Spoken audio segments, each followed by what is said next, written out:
Hi అండి. పుంటికూర పచ్చడి. పుంటికూర, పచ్చిమిర్చి, ఎల్లిపాయలు, జీలకర్ర, ఎండుమిర్చి, సాల్ట్, వాటర్ వేసి పుంటికూర ఉడకబెట్టుకుందాం. పుంటికూర వేసి ఉడకబెట్టుకుందాం.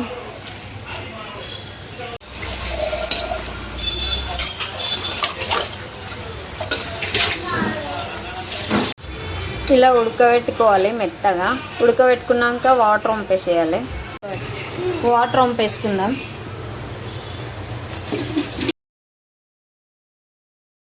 మిర్చి వేయించుకుందాం. ఒక స్పూన్ ఆయిల్ వేసి మిరపకాయలు వేగినాయి.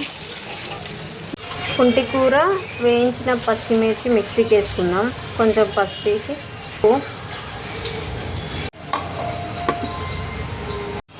మిక్సీ పట్టుకుందాం.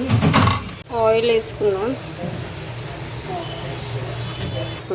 జీలకర్ర, ఆవాలు,